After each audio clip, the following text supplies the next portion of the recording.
अस्सलाम वालेकुम नाज़रीन, आप देख रहे हैं प्रोग्राम पुकार और मैं हूं आपके साथ अनीला असलम। नाज़रीन, आज पुकार टीम मौजूद है शहर कायद में। इस वक्त मैं कयूमाबाद की उस नदी पे मौजूद हूं जहां पर एक अलमनाक दास्तां रकम की गई। एक 6 से 7 साल की बच्ची का गला काटकर उसकी हाथों की कलाइयां काट के नीम मुर्दा हालत में उसे इस कचरा कुंडी के पास फेंक दिया गया। वजह क्या थी? ये सफाकियत, ये बर्बरियत क्यों ढाई गई उस नन्ही कली पे? उसकी जिंदगी का चिराग गुल करने की कोशिश क्यों की गई? उस नन्ही सी मासूम सी परी को हाथों से क्यों मसल दिया गया? कौन था वो सफाक शख्स? रंजिश कोई और थी, कोई दरीना दुश्मनी थी, या उसके अज़ाइम कुछ और थे? प्रोग्राम में आगे चल के आपको दिखाते हैं। नाज़रीन, इस वक्त हम छिपा रज़ाकार के पास मौजूद हैं। उन्हीं से जानते हैं कि बच्ची उन्हें कहाँ से मिली, फिर वो उसको लेके कहाँ आए हैं, अभी इसकी कंडीशन कैसी है, इनसे बात करते हैं। अस्सलाम वालेकुम जी। वालेकुम। क्या नाम है आपका? अतीकुर रहमान। अतीकुर रहमान साहब। अतीकुर रहमान साहब, एक बच्ची है जिसको अभी आप लेके आए हैं। जी जी बिल्कुल। कहाँ लेके आए हैं अभी आप? ये सिविल हॉस्पिटल कराची में इसको अभी शिफ्ट किया है। अच्छा। ये बच्ची जो है कयूमाबाद नदी के पास कचरा कुंडी है, वहाँ से ये मिली इसी हालत में। आप लोग कैसे पता चला कि वो बच्ची? ये हमारी हेल्पलाइन है 1020, उन पे किसी ने कॉल की थी कि जहाँ इस तरह बच्ची मौजूद है, तो उन्होंने हमें फिर वायरलेस पे इतला दी, तो हम उस इतला पर गए थे। अच्छा। तो हमने बच्ची को उठाया और यहाँ सिविल हॉस्पिटल तो पर बच्ची की हालत कैसी थी? बच्ची बेहोश थी जब उठाया आप लोगों ने? उस वक्त बेहोशी की हालत में थी, नीम बेहोशी की हालत में थी। तो अभी जो है वो सिविल हॉस्पिटल तो क्या देखा आपने? बच्ची नदी के अंदर पड़ी हुई थी, आप लोगों को सर्च करनी पड़ी नदी से, या बाहर सूखे पे कहीं पड़ी? नहीं, कयूमाबाद नदी के बराबर में कचरा कुंडी है। अच्छा। उस कचरा कुंडी पे बच्ची थी। तो बच्ची बेहोश थी, ब्लीडिंग भी यकीनन हो रही होगी उसको? हाँ, वो जो उसके मतलब कलाई की रगें काटी हैं और गर्दन की जो है वो रगें काटी हैं, उससे ब्लीडिंग हो रही थी। बाकी जो दूसरा कोई और इशू है उस हवाले से तो डॉक्टर साहब ही बेहतर बताएंगे। डॉक्टर साहब बता सकते हैं। तो फर्स्ट एड आप लोगों ने रास्ते में ही बच्ची जी फर्स्ट एड की कोशिश की कि इसकी ब्लीडिंग रुके। फर्स्ट एड में क्या क्या ऐसे इनिशियली आप देते हैं? मैं बैंडेज, फर्स्ट एड की बैंडेज ब्लीडिंग रोकने के लिए कि फौरी तौर पे जो तेज़ बहाव है खून का उसको कम करने की कोशिश करते हैं। तो जब आप लोगों को फ़ोन कॉल रिसीव हुई तो मैक्सिमम कितनी देर में आप लोग स्पॉट पे पहुंच गए? कॉल रिसीव होने के बाद ज़्यादा से ज़्यादा 6-7 मिनट, 8 मिनट। तो आसपास कहीं किसी कोई आई विटनेस मिला? कोई कुछ शहरी, यकीनन कोई वीराना तो इतना नहीं होगा, तो पता नहीं लग सका ये बच्ची कौन है, इसकी फैमिली? नहीं, उस टाइम उठाने और शिफ्टिंग का जो दौरानिया है, जो 2-4 मिनट का ये वक्त होता है, 1-2 मिनट का, उस दौरान में किसी ऐसे शख्स ने बच्ची को शनाख्त करने की जो है वो कोई कोशिश नहीं। हाँ बिल्कुल। तो आपको भी नहीं पता चल सका कि बच्ची कहाँ की है, किस इलाके की? नहीं, बाद फिर पुलिस कंट्रोल पे एंट्री हुई है, तो पुलिस कंट्रोल पे एंट्री आप छिपा वालों ने खुद करवाई? नहीं, हम तो सिविल हॉस्पिटल में शिफ्ट किया, तो जहाँ पे जो ML सेक्शन है, मेडिको लीगल सेक्शन, उसने कंट्रोल पे एंट्री करवाई। सही। तो बच्ची बेहोश थी, जो रास्ते में उसको होश आया कुछ आप लोगों ने जब फर्स्ट एड दिया? कुछ बेहतर हुई बच्ची, कुछ जी बिल्कुल कुछ बेहतरी उसमें आई, लेकिन कोई ऐसा बयान तो जो कोई ऐसी बात बताने की कोशिश नहीं है। कोशिश उसने यकीनन की होगी बच्ची ने, लेकिन वो गले की रगें कटने की वजह से कोई बयान बोल नहीं पा रही। सही। बात करने की कोशिश कर रही? यकीनन करी होगी, अगर हम ना भी पूछेंगे तो वो इतनी तकलीफ में थी कि बताने की कोशिश कर रही थी। तो हॉस्पिटल आप लोगों ने उसको शिफ्ट कर दिया, डॉक्टर्स वगैरह से आपकी कोई बात हुई इस हवाले से? डॉक्टर साहब को बस उनका वो इशू बताया कि ये इस तरह ये इस हालत में मिली है और ये इसकी ये जख्म है, ये रगें कटी हुई है, ये मामला। सही। तो अभी तक उसके वर्सा या कोई फैमिली मेंबर्स में से किसी ने आप लोगों से रब्ता नहीं किया? क्योंकि छिपा वाले उसको यकीनन वहाँ से उठा के लाए हैं, तो आप लोगों की हेल्प सेंटर या कोई कंट्रोल? नहीं, अभी तक ऐसे कोई राब्ते की कोई इतला नहीं है। अगर हेल्पलाइन पे, कंट्रोल रूम पे उनके वर्सा का रब्ता हुआ होता तो वो हमें आगाह कर देते कि बच्ची के वारिस आ रहे हैं, तो आप लोग जो है वो सिविल मूव करवा रहे हैं। जब आप लोग बच्ची को फर्स्ट एड दे रहे थे तो जख्मों से क्या अंदाज़ा हो रहा था कि कितनी देर पहले के ये जख्म है, इंजरीज कितनी देर पहले की हैं? काफ़ी देर से पड़ी हुई है वहाँ पे? अब वहाँ जो पड़ी हुई है वो उसको ज़्यादा से ज़्यादा वहाँ पड़े हुए 5 से 10 मिनट हुए होंगे जब कॉल आ गई। मेरा ये गेस है। अच्छा। हाँ जी। अब वाक़या कब हुआ है और जुल्म करने वालों ने ये जुल्म कब किया है? यानी कि जब उस बच्ची को वहाँ कचरा कुंडी पे फेंका गया तो उसके 5 से 10 मिनट में आप लोगों को इतला देने वाला शहरी कौन था? उसका कुछ नहीं, ये होगा रिकॉर्ड यकीनन होगा, लेकिन हेल्पलाइन पे होगा 102। तो उसके बाद किसी ने शनाख्त नहीं किया आपके? नहीं, अभी तक वहाँ पे किसी ने नहीं, वहाँ भी कोई नहीं।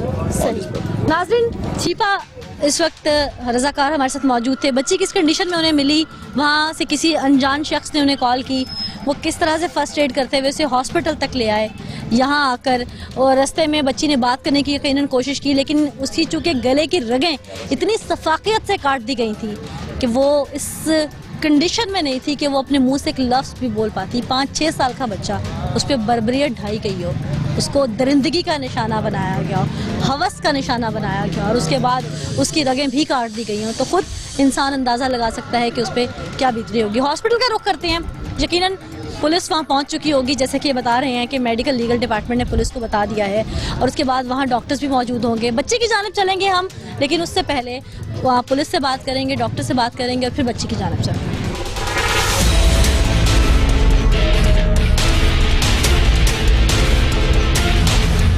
नाज़रीन, इस वक्त हम सिविल हॉस्पिटल में पहुंच चुके हैं। बच्ची की कंडीशन कैसी है वहां अंदर चल के ही देखते हैं, कि क्योंकि सिविल हॉस्पिटल में उसको बच्ची को पहुंचा दिया गया है, तो डॉक्टर से चल के मिलने की कोशिश करते हैं, बच्ची से बात करने की कोशिश करते हैं कि उसकी कंडीशन वहां पर कैसी है। यहाँ बच्ची लाई गई है एक छोटी 5-6 साल की छिपा एम्बुलेंसेस के जरिए, तो वो बच्ची किधर है, उससे हम मिलना चाह रहे हैं कंडीशन। बच्ची ज़रूर आई है यहाँ पर अस्पताल के अंदर, और उसकी तबीयत इतनी अच्छी नहीं है। अच्छा।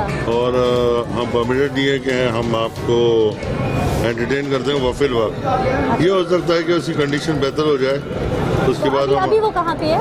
अभी वो ICU के अंदर है, और ऑपरेशन थिएटर में उसको शिफ्ट कर रहे हैं ताकि उसकी ज़िंदगी बचाई जा सके।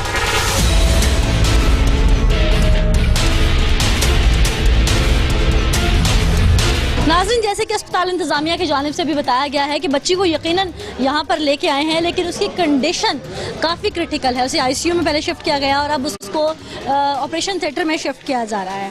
अब बच्ची को यहाँ पर लेके आए, उसकी कंडीशन इतनी ज़्यादा क्रिटिकल है। पुलिस क्यों सोई हुई थी वहाँ पे, इस तरह के वाक़यात रिपोर्ट होते रहते हैं। मुतल्लिका पुलिस चूँकि यहाँ मौजूद है, उस बच्ची को छिपा एम्बुलेंसेस के जरिए जब लाया गया तो पीछे से पुलिस वाले भी पहुँचे।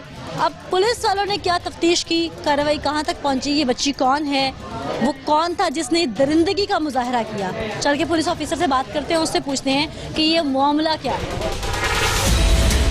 नाज़रीन, इस वक्त हम क्योंकि इमरजेंसी के अंदर आ चुके हैं और बच्ची को ट्रॉमा में शिफ्ट कर दिया गया है, लेकिन पुलिस ऑफिसर मौजूद हैं जो लेके बच्ची को यहाँ पे आए हैं, उनसे बात करते हैं। वालेकुम सलाम।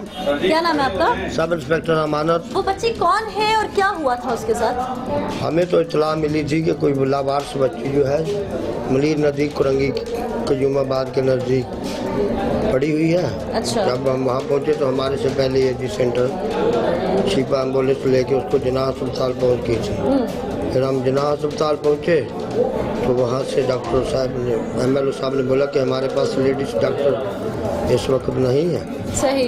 तो फिर हम सिविल अस्पताल में ले गए, यहाँ से फिर इन्होंने वहाँ उसको ट्रांसफ़र कर दिया ट्रामा सेंटर में। पता चला कि बच्ची के साथ क्या हुआ है, किसने किया कुछ?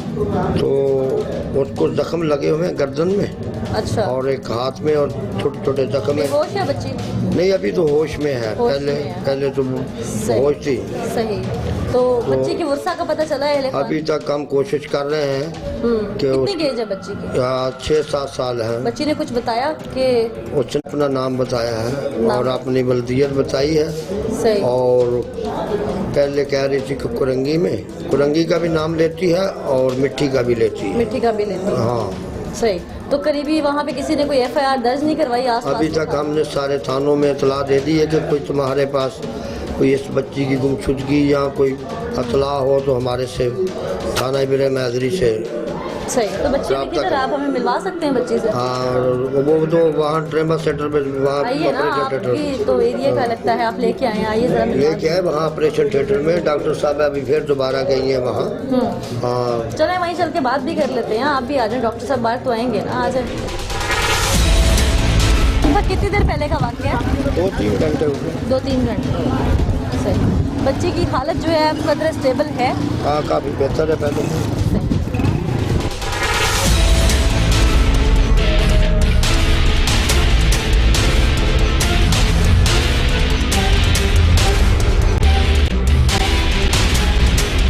नाज़रीन, पुलिस ऑफिसर से जब हमने बात की बच्ची की कंडीशन के हवाले से, तो उन्होंने भी वही सब कुछ बताया जो आम 4 शहरी देखने वाले आई विटनेस जो यहाँ हॉस्पिटल में खड़े जब छिपा एम्बुलेंस ने उतारा, तो जितना उन्हें पता है इतना एक पुलिस ऑफिसर को पता है।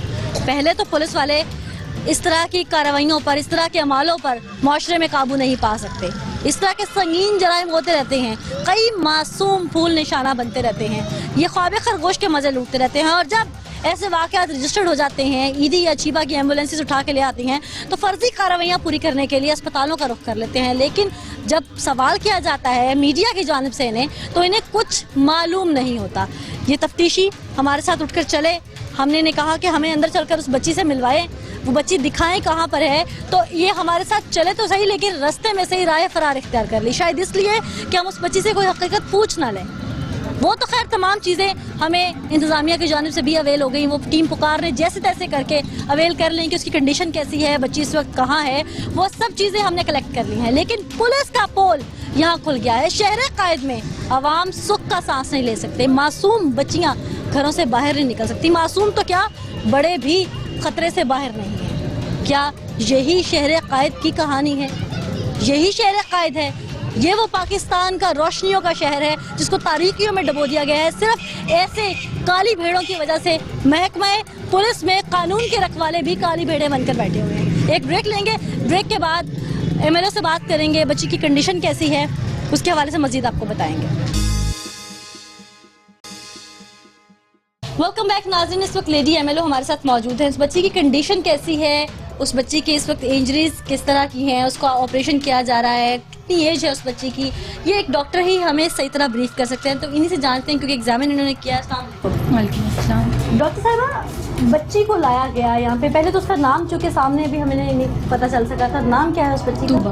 तूबा। ये कंफर्मेशन होगी उसके नाम? As she said. अच्छा, तूबा की एज कितनी है?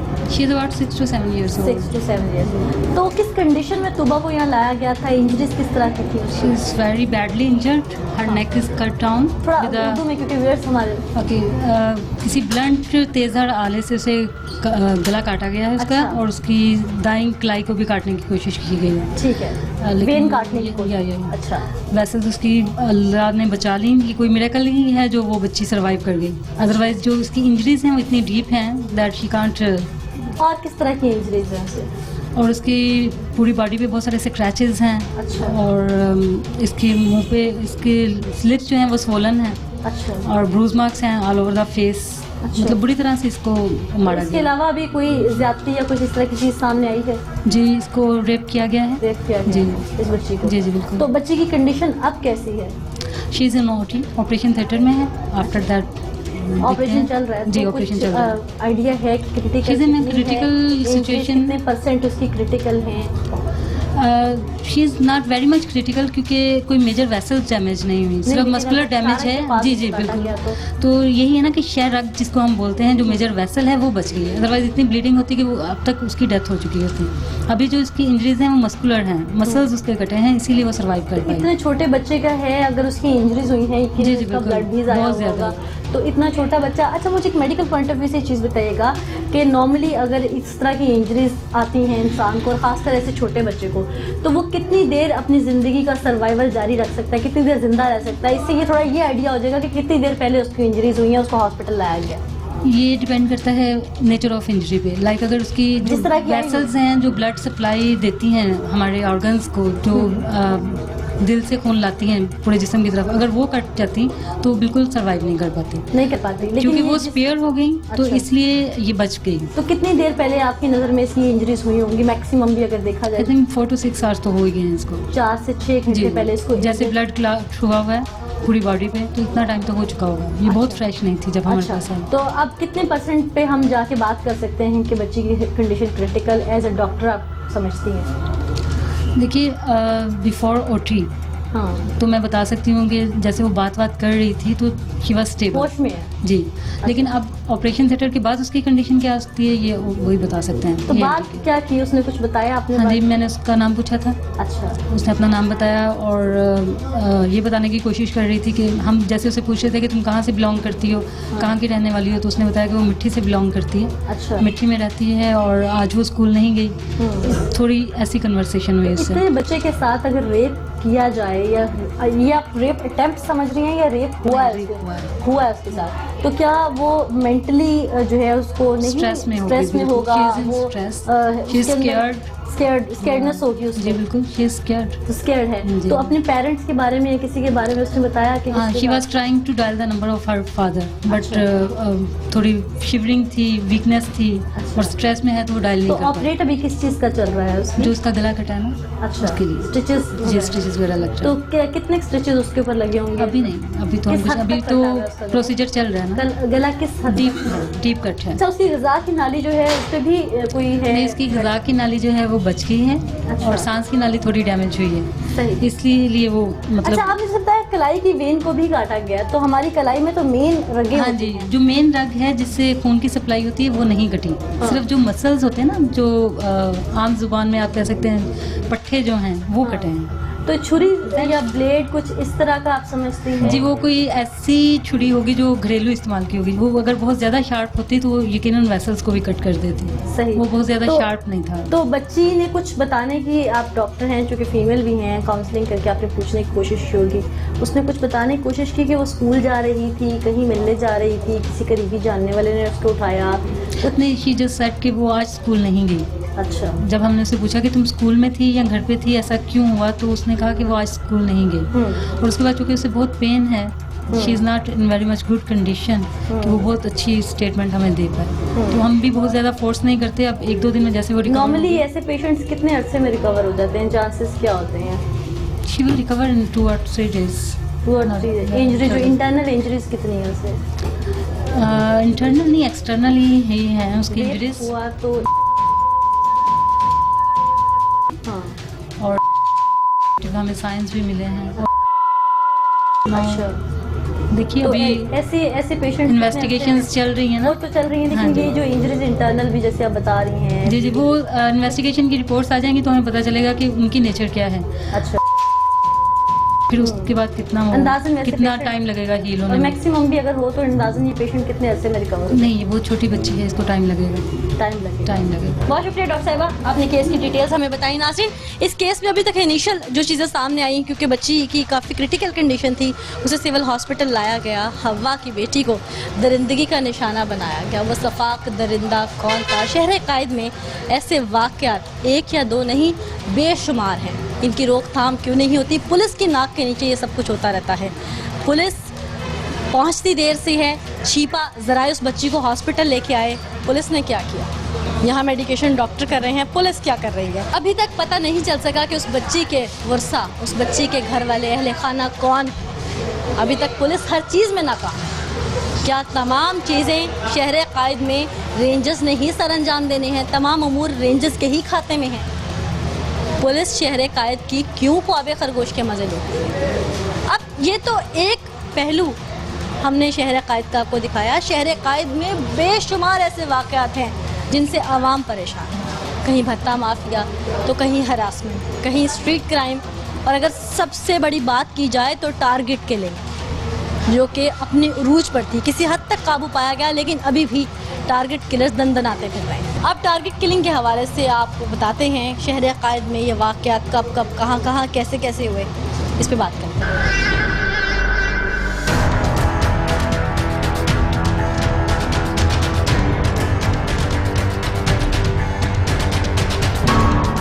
नाज़रीन, इस वक्त नसीम आदिल हमारे साथ मौजूद हैं, सीनियर क्राइम रिपोर्टर हैं नेओ न्यूज़ के। और अब तक कराची में टारगेट किलिंग के कितने वाक़यात हुए? टारगेट किलर्स पकड़े भी जाते रहे हैं, अब टारगेट किलर गिरफ्तार भी एक अरसे के बाद हुए हैं, तो इसकी रोकथाम कितनी यकीनी बनाई गई? और ये जो गिरफ्तार हुए हैं इनका ताल्लुक कहाँ कहाँ से था? कितनी डिटेल्स अब तक इनिशियल रिपोर्ट्स में सामने आई हैं? नसीम आदिल से जानते हैं। नसीम आदिल, टारगेट किलिंग का वाक़या कराची में कोई पहली बार सुनने में नहीं आया, लेकिन बीच में काफ़ी अरसा दराज तक एक गैप पड़ गया था, तो अब फिर ये टारगेट किलर्स गिरफ्तार होना शुरू हो चुके हैं। क्या फिर ये शुरू हो चुकी है टारगेट किलिंग? सूरत हाल क्या देखी अब तक? देखिए, जब से कराची ऑपरेशन का आगाज हुआ है सितंबर 2013 से, उसके बाद रेंजर्स और पुलिस और हमारे जो दीगर अदारे हैं उन्होंने काफ़ी मेहनत की है कराची में, और जो दहशतगर्द थे उनकी जो है वो कमर तोड़ी है, और इसमें कोई शक नहीं कि कराची में अमन कायम करने में सिक्योरिटी इदारों का बड़ा अहम किरदार है।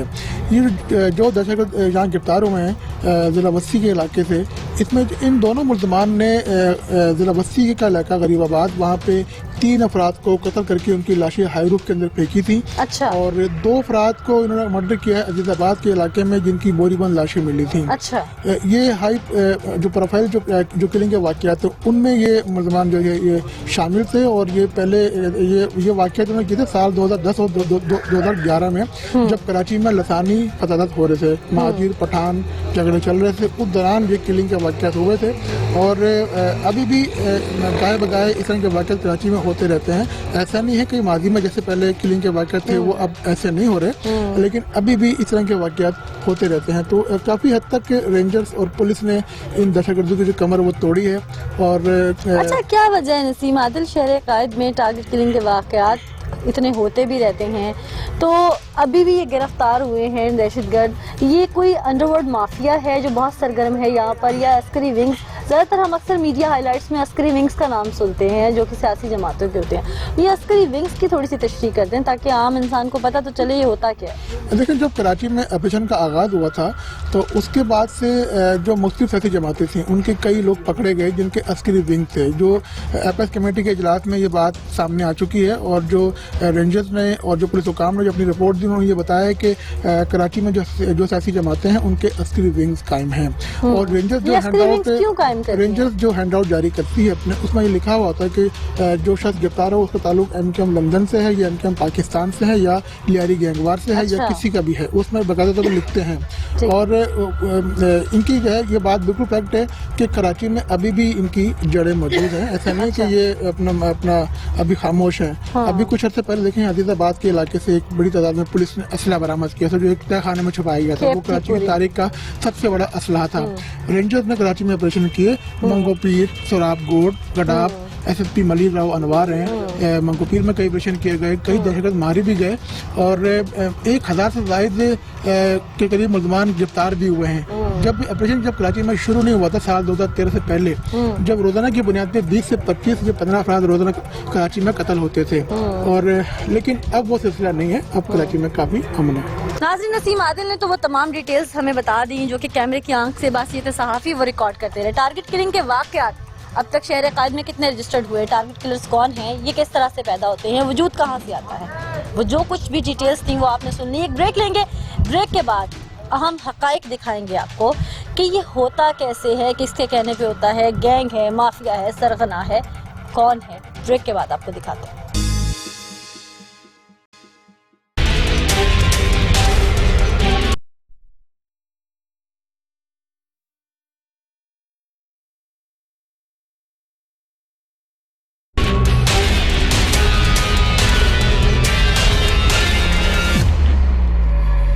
वेलकम बैक नाज़रीन। इस वक्त हम थाने में मौजूद हैं और ऐसे 2 अफराद मेरे साथ मौजूद हैं जिनको टारगेट किलर्स आम फहम में कहा जाता है। ये लोग टारगेट किलिंग में मुलव्विस कब तक रहे, कब से हैं इसमें, किस किस को मारा। पुलिस ने इनिशियल तफ्तीश की है और मजीद तफ्तीश भी आगे जाएगी। इस वक्त उन्हीं से बात कर लेते हैं कि कराची शहर का अमन तबाह करने में टारगेट किलर्स का बहुत हाथ है। ये टारगेट किलिंग क्यों होती है, कितनी माओ से उनके लाल छिन जाते हैं, कितनी बहनों से उनके भाई, कितनी सुहागनों से उनके सुहाग छिन जाते हैं, क्यों? इन्हीं से चल के बात करते हैं। क्या उम्र है भाई तुम्हारी? 40 साल। और तुम्हारी क्या उम्र है भाई? 42 साल। मैच्योर हो, पढ़े लिखे हो? मिडिल। पढ़े लिखे हो भाई तुम भी? मैं भी मिडिल। मिडिल क्या करते हो तुम? मैं ड्राइविंग करते हो। कहीं सरकारी इदारे में करते हो? नहीं। किसी प्राइवेट फर्म में करते हो? रिक्शा चलाता हूँ। रिक्शा चलाते हो? अपना रिक्शा है? नहीं। किराए का चलाते हो? कितना कमा लेते हो उसमें से? 600-700 रुपये एक रोज का। बच्चे भी हैं? कितने बच्चे हैं? 5 बच्चे। तो कब से कर रहे हो काम? ये याद नहीं है। नहीं, क्यों याद नहीं है? उम्र 42 साल है, ये याद है ना? तो काम कब से कर रहे हो ये याद नहीं है? 2 साल, 3 साल, 4 साल, कब से कर रहे हो? कुछ बोल दो। ज़्यादा टाइम नहीं हुआ। कितने साल? 6 माह हुए? 10 माह हुए? कोई अंदाजा भी तो होता है ना। मैं कब कह रही हूँ कि मुझे सितंबर, अक्टूबर, नवंबर की तारीख बताओ, कोई अंदाजा पूछ रही हूँ। 2-3 साल। 2-3 साल से। कितने बंदे मारे आज तक?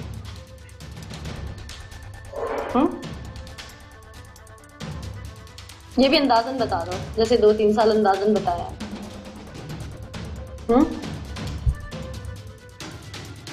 कांप क्यों रहे हो? जब टारगेट किलिंग करते हो तब तो हाथ नहीं कांपते ना। तो आज पकड़े गए हो, हथकड़ी लगी हुई है तो हाथ कांप रहे हैं। कितने मारे हैं आज तक?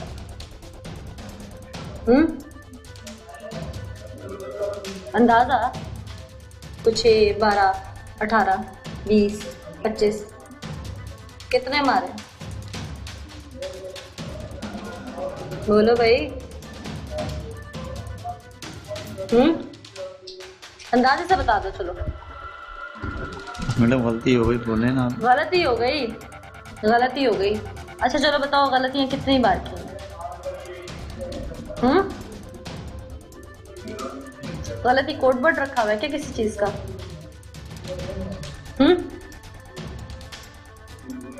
बताओ, बता दो, बताओ भाई। कितनी बार हुई गलती आज तक? कहाँ पे जा रहे हो, कहाँ पे जा रहे हो? मेरे सवाल का जवाब दे दो। कांप क्यों रहे हो? डर क्यों लग रहा है? कानून से डर लग रहा है ना आज? हैं? अच्छा तरीका क्या होता है आप लोगों का बंदा मारने का? कोई रैकी करते हो, क्या करते हो? बताओ, तुम बताओ भाई, क्या तरीका होता है? तरीका कोई नहीं है। थोड़ा ऊंचा बोलना। तरीका कोई तो होता है ना रैकी का, ऐसे चला चलते थोड़ी पता चल जाता है इसको मार देना। कोई रैकी होती है उसकी, कोई नाम पता एड्रेस तस्वीर कहीं से मौसूल होती है, कुछ सुपारी मिलती है, क्या होता है? तरीका क्या होता है? मैडम ऐसी हैं? बता दो ना, जनरल तरीका पूछ रही हूँ। ऐसी नॉर्मल। नॉर्मल क्या? थोड़ा सा बताओ मुझे, एक्सप्लेन करो। हैं? नॉर्मल तरीका। नॉर्मल क्या होता है? नॉर्मल क्या तरीका होता है? नॉर्मल इजी होता है। क्या कुछ तरीका बताओ ना। प्रोसीजर, हर चीज का प्रोसीजर होता है ना। बस मैडम गलती हो गई। तस्वीर मिलती है उसकी। गलती हो गई बस मैडम। गलती में गलती का तरीका पूछ रही हूँ ना, वो तो हो गई गलती। वो तो मैं पूछ नहीं रही कि बाकी क्या है। मैं पूछ रही हूँ कि वो गलतियां होती थी, उसका तरीका कार क्या होता था उन गलतियों का? कोई ईमेल के जरिए तस्वीर मिलती थी, व्हाट्सएप होता था, क्या होता था? हैं?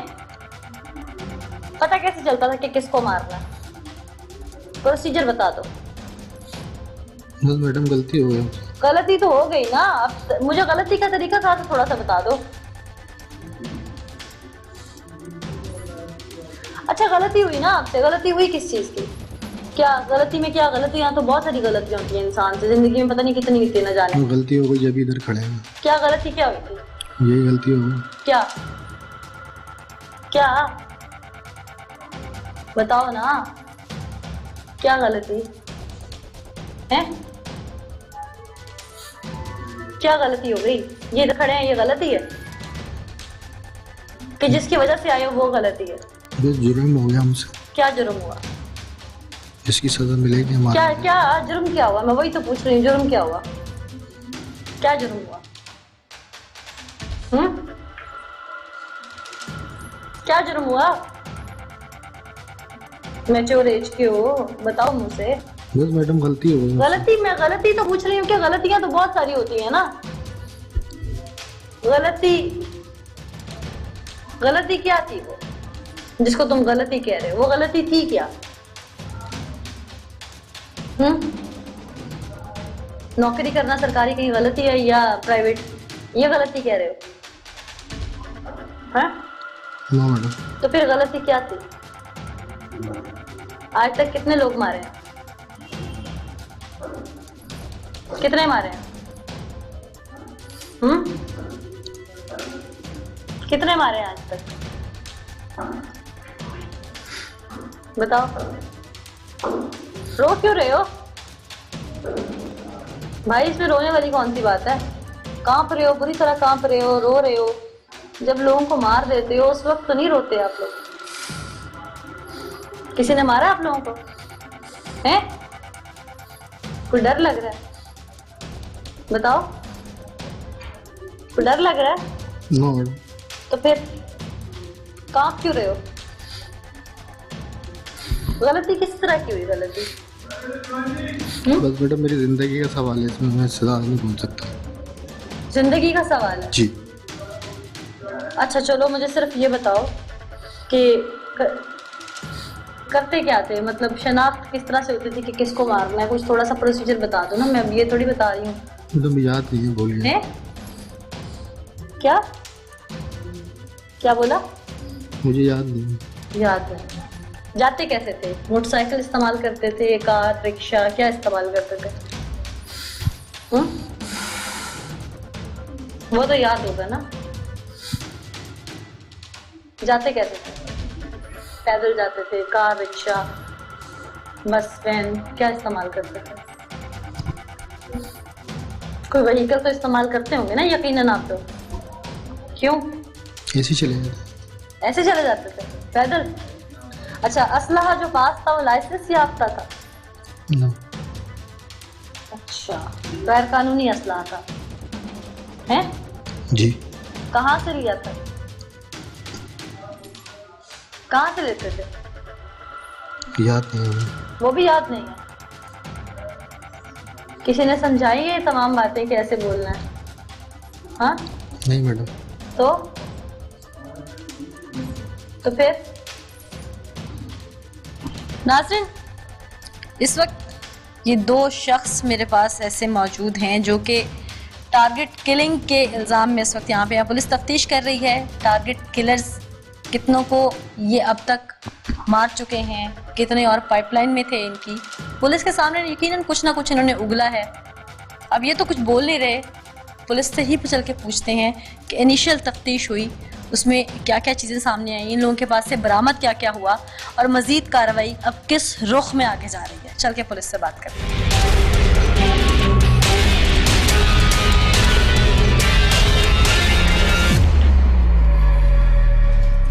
नाज़रीन, इस वक्त ज़फ़रुल्लाह बंगिश हमारे साथ मौजूद हैं, पुलिस ऑफिसर हैं, और इन अफराद को गिरफ्तार जब पुलिस ने किया तो ऑपरेशन में चूँकि ये पुलिस ऑफिसर साथ मौजूद थे, इन्हीं की क़यादत में ऑपरेशन हुआ। इनसे जानते हैं कि किस तरह से पता चला पुलिस को और ये कार्रवाई किस तरह से की और आगे क्या कार्रवाई ने रुख अख्तियार किया है। बहुत शुक्रिया। ये बताइएगा कि ज़फ़र साहब, इतला कैसे मौसूल हुई थी इन टारगेट किलर्स की? ये मैं मोबाइल पर था, मुलाजमान मेरे साथ थे। नादन चुरंगी से हम गश्त करते हुए गोदरा कैंप की तरफ जा रहे थे। अच्छा। तो नादन चुरंगी से तकरीबन कोई 50 फरलांग के फासले पर एक शख्स ने मोबाइल जैसी देखी अपनी तरफ आते हुए तो उसने मोटरसाइकिल वाले उससे पड़े और उस शख्स ने डाकू डाकू का आवाज़ लगाना शुरू किया। अनजान शख्स था कोई? अनजान शख्स था। अच्छा। तो ये पुलिस का मुखबर था? नहीं, पुलिस का मुखबर नहीं था, अनजान शख्स था। तो उसके पास जैसे मैंने मोबाइल रोकी, क्या हुआ, बोला ये मोटरसाइकिल जा रही है, मुझसे पैसे लूट कर दें और मोबाइल फ़ोन लूट कर दें। हमने उसके पीछे मोबाइल दौड़ाई और वहाँ पर उनको ललकारा। तो ललकारने के बाद जब बुधवार हमारे रुक गए, उनसे तलाशी 2 पिस्टल बरामद हुए। अच्छा, वो आपके ललकारने पे रुक गए, वो आगे से भागे नहीं? नहीं, भाग तो रहे थे ना, आगे जा रहे थे वो रोड पर, तो हमने उसका पीछा किया। रेजिस्ट नहीं किया उन्होंने आपको? नहीं, जब हम लोगों ने पुलिस वगैरह हमारे समझ गए कि अगर कोई होगा तो जाहिर है कि फिर नुकसान ही होगा। उनको समझ, हमारे पास भी ये समझे थी हमारे मुलाजमान ने। इसी दौरान वहाँ उनको रोका और रोकने के बाद उनसे रिकवरी हुई उनसे। यानी कि आप ये बताना चाह रहे हैं कि टारगेट किलिंग के साथ साथ डकैती की वारदातों में भी मुलव्वस पाए जाते हैं? बस वो उसको मतलब मैं ये कहूँ कि जो हमने उसको पकड़ा और वो जिस शख्स के निशानदेही थी उससे पैसे लूटे थे। अच्छा। रकम लूटी हुई थी 3500 रुपये और मोबाइल फ़ोन था। सही। तो वो उसी जो मौके पर बरामद हुआ, 2 पिस्टल बरामद हुए। तो वो लाइसेंस से आप? नहीं, गैर कानूनी लाइसेंस नहीं थे उनके पास। उनको लेकर और वही मुदई को लेकर फिर मैं थाने लेकर आया। यहाँ पर उनके खिलाफ जो है मुकदमात कायम किए 392, 34 और एक जुर्म दफ़ा 23 एक वो मुकदमात कायम हुए और इस तरह फिर वो। अच्छा, इनमें से एक कहता है मैं रिक्शा ड्राइवर हूँ, दूसरा कहता है कि मैं स्कूल पियन हूँ, आप बता रहे हैं कि ये बात? अब उसके माजी के मुतालिक तो मैं नहीं जानता। अच्छा। कि उनकी माजी क्या है। अच्छा। हाँ, या वो क्या कर रहे हैं, जो वाक़या हुआ है वो। अमूमन इस तरह के जब लोग पकड़े जाते हैं, क्योंकि पुलिस का तो काम है, टारगेट पुलिस काफ़ी पकड़े गए, तो ये अमूमन कोई ना कोई प्राइवेट नौकरियां वगैरह ही कर रहे होते हैं या ये डायरेक्ट बस टारगेट किलिंग ही इनका पेशा होता है? नहीं, इस तरह होता है कि जो भी उन्हें पकड़ा होता है तो वो जाहिर है कि वो इतराफ़, अगर इतराफ़ किया जाता है, मुलज़मान इतराफ़ करते तो अदालत से सज़ाएं कितनी होती। वो कोई ना कोई बहाने, इले बहानों से जो काम लेते हैं। अभी तक जो डिटेल्स सामने आ रही हैं और ये हाईलाइट्स हो रही हैं इनके मुतालिक, जो इनिशियल तफ्तीश हुई है उसमें इनके काफ़ी इन्होंने एतराफ़ भी किया है टारगेट किलिंग का, कुछ लोग हमने मारे भी हैं। बहरहाल ये तो इस तरह है ना कि ये इन्वेस्टिगेशन, उसके बाद फिर ये केस ज़ाहिर है जब मुकदमात मैंने कायम किए एफआईआर काटी तो केस इन्वेस्टिगेशन वालों के पास चला गया। पहले भी गिरफ्तारियां हो चुकी हैं इनमें से? हाँ, इसमें एक शख्स जो है वो पहले गिरफ्तार हो चुका है। उसने बताया कि शरीफाबाद में पहले 353 यानी पुलिस मुकाबला 353-324 में वो गिरफ्तार हो चुका है। सही। हाँ, उसका रिकॉर्ड है, वो वहाँ मुकदमा भी कायम है। सही। तो इसके बाद के जो है ना वो इन्वेस्टिगेशन वाले ही आपको सही बता सकेंगे। सही। तो इनका मजीद रिमांड जो है वो भी लिया? हाँ, वो रिमांड लिया गया। इस वक्त वो रिमांड में इन्वेस्टिगेशन वालों के हवाले। कोई इन्वेस्टिगेशन में इनिशियली तौर पे इन्होंने कोई बात की कि ये किस तंजीम के लिए काम करते हैं? हाँ नहीं, ये मैं नहीं बता सकता क्योंकि मेरे सामने नहीं है। ये इन्वेस्टिगेशन जो ऑफिसर हैं मुतल्लिका, हाँ, तो वही बता सकेंगे जिसने रिमांड लिया है अदालत से, वही बता सकते हैं। तो ये 2 लोग थे इनके साथी, और भी इन्होंने कोई उस दिन निशानदेही पे कोई और आपने छापे वगैरह? हाँ नहीं, दूसरे नहीं थे इनके पास, एक ही बाइक पे थे और 2 ये अशखास थे जिसने तो ये कोई मुनज़्ज़म गिरोह है या ये बस 2 ही इश्तिहारी वहाँ पे? नहीं, ये स्ट्रीट क्राइम वगैरह भी है, ये जो करते हैं मोटरसाइकिल का अक्सर आप देखते हैं इनको इलाका, मतलब हाँ, उस इलाके में स्ट्रीट क्राइम बहुत ज़्यादा है। अच्छा। उधर है, उधर से अक्सर जब भी होती है वारदातें उसी रोड पर होती है। ये इलाका कहाँ से कहाँ तक है? ये नागन चूरंडी से लेकर गोदरा कैंप तक है। इस रोड पर अक्सर जो है ये इस तरह लोगों को लूटना ये होता है। सही। ये तो किसी किस्म की कोई मज़ामत का सामना करना पड़ा पुलिस को जब पुलिस ने इन लोगों को गिरफ्तार किया? कि इन टारगेट किलर्स हैं, वेपन्स इनके पास थे, बस ये जब आप लोगों ने इनके पीछे से ललकारा तो कोई रेजिस्टेंस नहीं आई? नहीं, वो नहीं आई। असल में जब हमने इसको ललकारा और क्योंकि हम भी तैयारी में थे, मौके पे हम गए जिस दिन उनको रोका तो हम भी तैयारी में थे, बुलट वगैरह मार के ललकार के तो रुक गए। उनको पता था कि अब हम क्या मजामत करेंगे। अच्छा ज़फरुल्लाह साहब, ये बताइएगा कि जब ऐसे टारगेट किलर्स आप लोग गिरफ्तार करते हैं तो इनके फॉलोअप में भी पीछे से कोई आता है, बैकअप करता है कोई? इनके तो मैं बता रहा हूँ ना कि स्ट्रीट क्राइम में यानी तो बंदा लूट के जा रहा था। अब उसके नहीं, मैं बात करी पीछे से बैकअप करने का, इनके घरों से या इनकी कोई जिस भी मुनज़्ज़म गिरोह के साथ ये काम करते हैं, पुलिस के ऊपर कभी कोई प्रेशर आया किसी गिरोह की तरफ से? नहीं, मुझे तो कभी नहीं आया। पुलिस से वाबस्ता है आप? आपने जॉब की है कहीं? हाँ, लेकिन मुझे तो कोई ऐसा तक नहीं हुआ। तो ये टारगेट किलर जब आप लोग पकड़ के ले आते हैं तो पुलिस को भी कोई थ्रेट वगैरह होता है? मैं नहीं समझता कि इस तरह कोई है, क्योंकि इसके मुतालिक तो मैं क्या कहूँ कि मैंने जिस तरह इनको पकड़ा आपको मैंने बताया। आपने कार्रवाई की तो कोई थ्रेट तो नहीं आया? क्योंकि उम्मूमन कराची शहर में पुलिस भी टारगेट किलर्स को जब हाथ डालती है तो एक दफ़ा सोचती ज़रूर है। हाँ, तो वो नहीं, बहरहाल वो तो ये पकड़े गए। अभी इन्वेस्टिगेशन वाले आपको बताएंगे इसकी टारगेट किलिंग के बारे में मजीद क्या क्या इंकशाफात किए हैं उसका मजीद इनकी इन्वेस्टिगेशन जारी है, बिल्कुल जारी। और हो सकता है कि कोई इंकशाफात लाज़मी होंगे, वो इन्वेस्टिगेशन ऑफिसर जो है वो आपको सही। हाँ सही। बहुत शुक्रिया ज़फरुल्लाह बलूच साहब, आपने तमाम कार्रवाई जितनी आपने की उसके हवाले से आगाह किया। कराची जैसे शहर को जहाँ रेंजर्स ने काफ़ी हद तक अमन तो कायम कर दिया, लेकिन टारगेट किलिंग अगर हम बात करें तो थम गई, लेकिन मुकम्मल तौर से अगर हम बात करें कि वो बंद हो गई या वो ख़त्म हो गई तो ऐसा नहीं हुआ। अभी भी टारगेट किलर्स मौजूद हैं, अभी भी ऐसे वाक़यात रूनुमा होते हैं। ये मुनज़्ज़म गिरोह हैं, ये अंडरवर्ल्ड के लोग हैं, ये सियासी तंजीमें हैं, ये सियासी तंजीमों के अस्करी विंग हैं। ये कौन लोग हैं, इन्हें सपोर्ट कौन करता है, असलहा कहाँ से फराहम होता है, ये शहर कायद का अमन क्यों तबाह कर रहे हैं, ये जब तक हमारे अरबाब इख्तियार सर जोड़ के नहीं बैठेंगे, इसके हवाले से ऑपरेशंस जैसे शुरू किए गए 2013 से ऑनवर्ड अब तक, उन ऑपरेशंस को इसी तरह आगे कायम नहीं रखा जाएगा तो इस तरह के गिरोह सर उठाते रहेंगे और इसी तरह मासूम लोग, मासूम शहरी, बेगुनाह लोग मरते रहेंगे। आज के इस एपिसोड में टारगेट किलर्स जो पकड़े गए पुलिस की काविश से, जिस तरह से भी उनको पकड़ा और उससे अब तफ्तीश जारी है, वो हमने आपको दिखाया। पुकार के इस एपिसोड से मुझे नीला असलम को इजाज़त दीजिए। अगले एपिसोड में दोबारा हाजिर होंगे, तब तक के लिए अल्लाह निगहबान।